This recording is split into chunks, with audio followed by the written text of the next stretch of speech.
Olá, sejam todos bem-vindos ao canal Juazeiro Cidade Educadora Aula em Rede. Meu nome é Teofino Andrade, sou professor de História da Rede.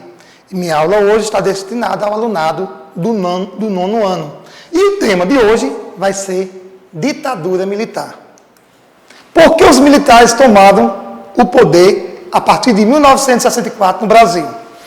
Para restaurar a disciplina e a hierarquia, segundo eles, nas Forças Armadas e evitar a possibilidade de implantação de uma ditadura comunista, seguindo assim a doutrina de segurança nacional da Escola Superior de Guerra, que era contrária às revoluções populares, como o que aconteceu em Cuba em 1959. Para começar, existia uma ideologia política diferenciada no planeta. De um lado, os defensores do comunismo, chefiada pela antiga União Soviética. Do outro, os defensores do capitalismo, chefiada pelos Estados Unidos da América. E é nesse contexto que a ditadura militar no Brasil ela vai aparecer em 1964. Aqui temos os militares tomam o poder, temos aqui uma imagem de reflexão, os primeiros anos dessa ditadura, claro que foi contra a vontade popular, e está aqui praticamente os governos militares tiveram que acionar praticamente as Forças Armadas para conter esses manifestos. Que medidas autoritárias foram tomadas pelos governos militares nos primeiros anos do poder?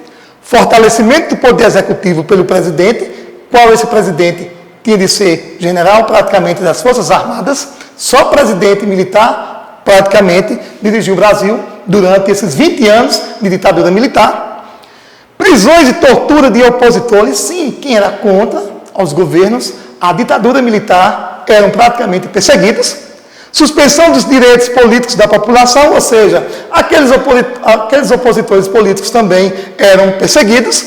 E cassação de mandatos, que eu coloquei para vocês, o político opositor poderia ter seu mandato cassado.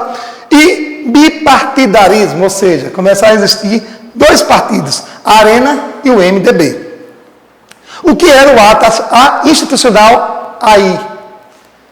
Instrumento jurídico excepcional, através do qual os governos militares tomavam medidas contrárias à Constituição. Em vigor, com isso, os militares davam uma imagem de legalidade e medidas ilegais. Na verdade, eles começaram a mexer com a Constituição, através desses atos institucionais, certo? Porque o período após o AI-5 de 1968 foi chamado de Anos de Chumbo.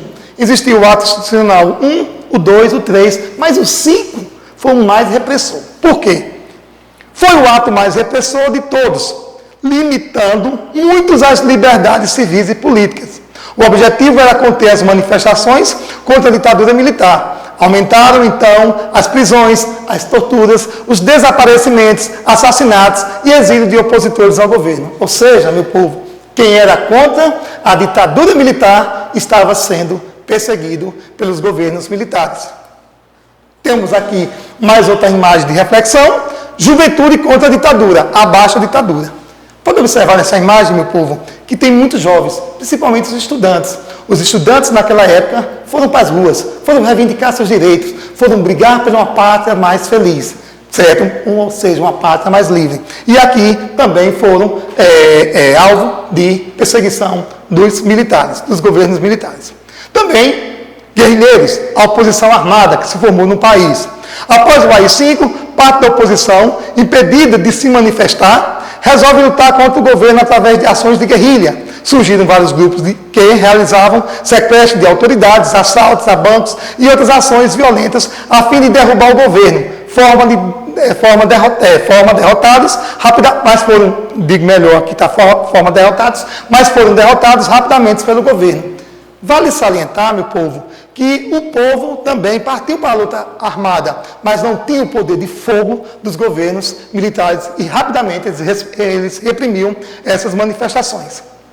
Mais outra imagem reflexiva, Anos de Chumbo. Aqui é uma manchete do Jornal do Brasil da época, e aqui vocês vejam como a polícia reprimiu os seus manifestantes. Isso é uma manifestação de rua, em uma grande cidade do Brasil, e era dessa forma que os opositores, as pessoas contra a ditadura, eram reprimidas.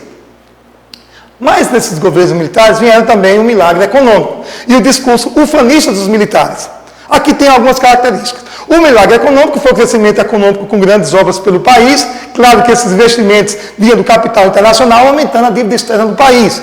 Apoiados no crescimento econômico e no sucesso da seleção de futebol da Copa de 1970, em pleno tempo praticamente da ditadura militar, o governo passou a propagandear a ideia nacionalista de amor ao Brasil. Diziam a frase: Brasil, ame ou deixe. Ou seja, os governos militares utilizavam muito a propaganda. E um evento como a Copa do Mundo, que foi realizada, certo? A Copa do Mundo, o Brasil, praticamente como seleção canarinha, era uma forma de ter uma forma como propaganda de que o Brasil estava tudo bem, muito obrigado, certo? A propaganda existiu bastante na ditadura militar e quem não gostava da ditadura tinha essa frase: Brasil, ame ou deixe, segundo os militares. Mais outra foto aqui reflexiva: Brasil, ame ou deixe. Aqui são praticamente a conquista do Brasil em 1970 pelos jogadores da seleção brasileira de futebol. E aqui eram os desaparecidos, fotos de desaparecidos, provavelmente pessoas contra o regime militar no Brasil. Principais governos militares, temos aqui de 64, que foi o ano que iniciou a ditadura militar, foi Humberto Castelo Branco, certo? Depois veio Arthur da Costa e Silva. Depois o Brasil esteve governado em 69 por uma junta militar, mas foi muito rápido. Depois vem Emílio Garrastazu Médici, vindo depois Ernesto Geisel e por último João Batista Figueiredo. Foram os presidentes militares que governaram o Brasil durante a ditadura militar.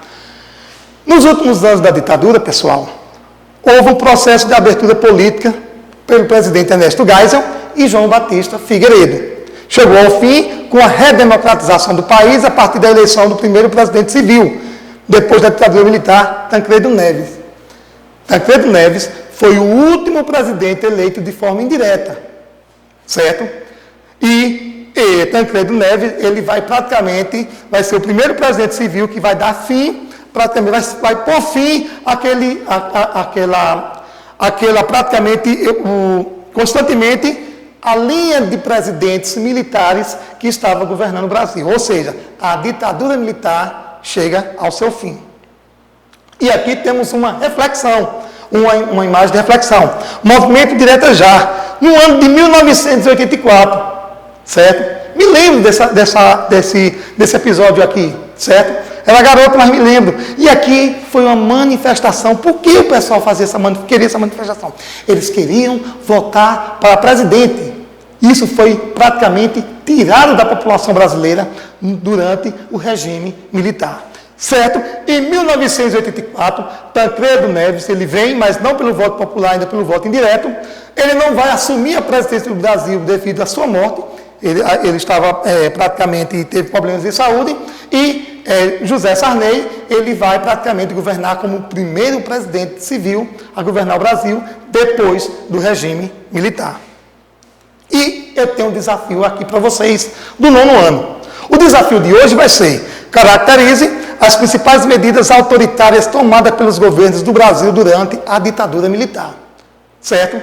Vocês vão caracterizar as suas principais características. O que foi que mais de importante esses governos militares fizeram durante esses 20 anos de ditadura militar?